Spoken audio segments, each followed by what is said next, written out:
Get ready to smile again with radio's home quotes, Vic Sade, written by Paul Riley.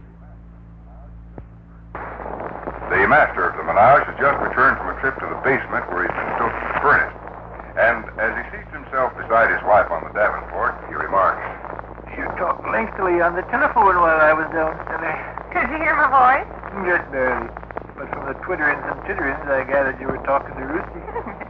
Yes, I was. You're quite the Silco band. Elementary, my dear. What's it? They coming over to play 500? They're coming over, but not to play 500. We're going to engage in drawing room crosstalk, gay banter, and witty chaff. This ought to be fun. What ought to be fun? Fred's bringing over a blackboard. Oh, But you can't guess why. possibly he intends breaking it over my head. Possibly he does. Hey, we'll have jolly time. Fred can break his blackboard over my head, and then I'll playfully reciprocate by extracting all his teeth. What time they coming? Right away soon, I guess. 20, 25, 30, 35 minutes. Ruthie said Fred had to bathe and shave and trash. As soon as Russ shows up, I think I'll send him down to the drugstore for a new deck of cards. Ours are about shot. Oh, we're not going to play cards this evening. Oh, that's right. Fred's bringing a blackboard to smash over my head. He is bringing a blackboard. Why is he bringing a blackboard, Diddy? Tell Victor quick. Well, he's going to demonstrate to us how we can save our money. That's a fact. Yes, and it ought to be fun and interesting both. Budgeting, he calls it. You're joking, of course. No, Fred's got it all worked out. Fred's got what all worked out? How to keep track of our pennies. Budgeting. Ruthie said like this. She said, Fred will set you people up a simple set of books. Fred will set me up a simple set of books? Yes, even a child can understand it. It's so easy. Fred will set me up a simple set of books? What's the matter? I think you're joking. No. Oh, sure you're joking. Why would I be joking? Hi, people. Everybody home? Why would I be joking, Vic? Go to the Johnson telephone. Phone to the other side. Why would I be joking, Vic? Tell me again what Fred's going to do. You act so funny. Tell me again what Fred's going to do. Engaged in a discussion, are you people? Fine. Produce Johnson telephone? He's going to bring a blackboard now. I said he was. He's going to set me up a simple set of books. I think that ought to be fun. He's going to advise me how to handle my income. I don't imagine he'll pry into our private business. Probably won't ask you what your salary is or anything. I got the idea from Ruthie he'd pick figures at random and demonstrate how, if your income is so-and-so, you ought to not spend any more than such and such for clothes and not spend any more than such and such for rent. And not... You're too joking. I don't want to shove myself into any What's private eating you, conversation. Vic? What's eating you? Something's certainly eating somebody. I'll just ask a simple question and then withdraw from the general Say, conversation. do you know the position I hold down at the Consolidated Kitchenware Company? Huh? I think you heard me. I heard you, but I'm wondering if you've gone out of your head. I'm beginning to wonder myself. So far, nobody's taken the slightest notice of me or even glanced Lady at my dear, dress. let me reveal the position I hold down at the Consolidated Kitchenware Company. Apparently you've forgotten. Well, apparently you forgot. Lady dear, I'm head of the bookkeeping department of the Consolidated Kitchenware Company, plant number 14. Did I give you something for supper tonight that disagreed with you or what? I'll can't. say it again. I am head of the bookkeeping department of the Consolidated Kitchenware Company, plant number 14. Well, your eyes are just blazing, Dick. If anybody on the face of the earth thinks for one half-wit second that any half-wit like Fred Stembottom is going to set up a half-wit set of half-wit simple books for me, they're mistaken. Badly mistaken.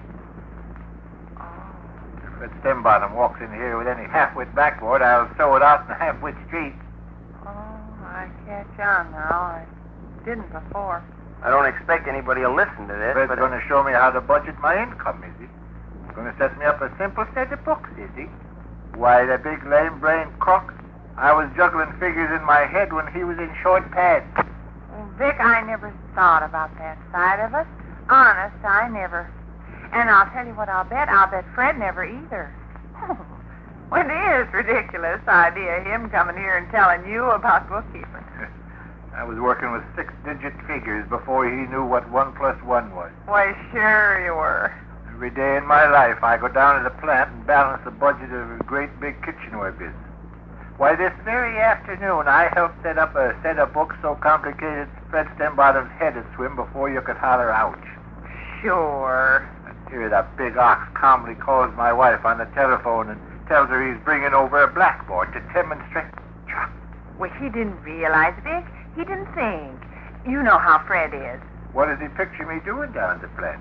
Sweeping out the place? Maybe he's got an idea I go to the office and play the mandolin all day and dance barefooted on a heap of grapes. He didn't realize. He didn't think. And Ivan just as addle-headed.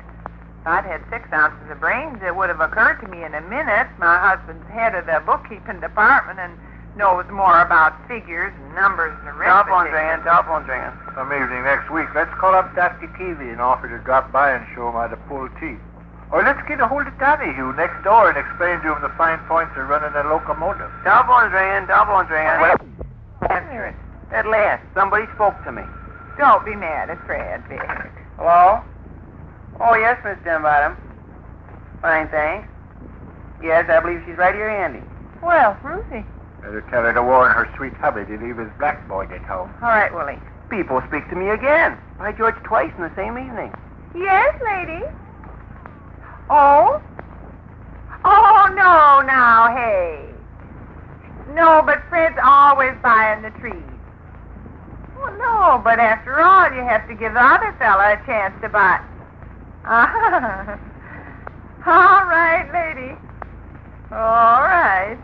They're bringing ice cream. I don't give a half what food. Ruthie wants to know what flavor you enjoy. Licorice. Say something. She's waiting here. I don't want any lame brain flavor. Tutti Frutti? Heck with it. You like Tutti Frutti flavor. He does, but Fred don't. Huh? Gov likes Tutti Frutti flavor, but Mr. Stembottom hates it like a snake. Oh, that's right. Butterscotch, Vic? Heck with it. I'll tell Ruthie butterscotch. Mr. Stembottom hates butterscotch also. Which flavor is it he don't hate? Chocolate. How'd chocolate be, Vic? I said heck with it. Yeah, but Ruthie's waiting here. Fine. Oh, say chocolate. Say whatever you please. Excuse the delay, Ruthie. We had to have a long discussion about which flavor would taste the most delicious. Yes. Yes, finally got it settled. Vic is screaming and howling bloody murder for chocolate flavor. Yes. Yes. All right, lady. Fine. We'll be looking for you. Goodbye. You got anything around here to melt lead in? Melt lead in. I thought I could demonstrate to Fred the proper way to make nuts and bolts. He'd probably be interested, seeing he works in a foundry and all. Oh, Vic, are you sure you're not being just the tiniest bit childish? I'm not sure about anything anymore. Except that if anybody brings any blackboard in here, I'm going to make 'em eat it.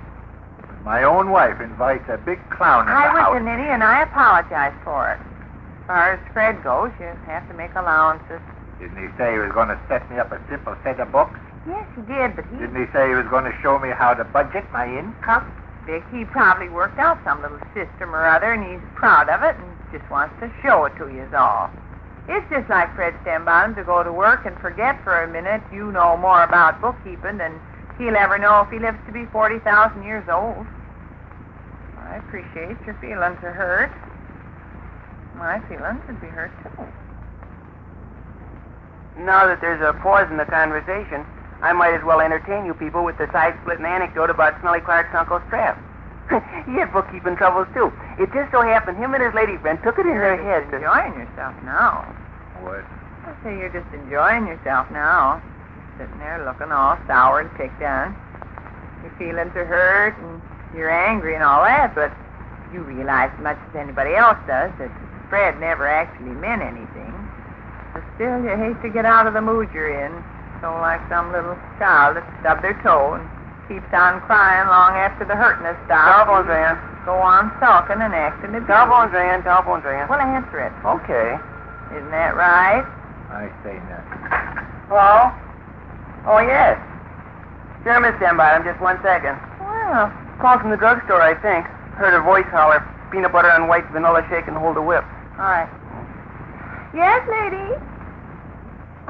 Oh, say, that's too bad. All right. They're out of chocolate flavor. What? Drugstore's out of chocolate flavor. I don't. Ruthie wants to know what other flavor you'd like. Heck with it. Strawberry? I said heck with it. No sense running this childishness in the ground. I said heck with it. Caramel flavor? Caramel flavor, Vic? I'm going to tell her caramel flavor. Vic, I'm going to tell her caramel flavor. Ruthie? Caramel flavor. Yes, that's right, caramel flavor. Vic's sitting here with his mouth just watering and yelling for caramel flavor.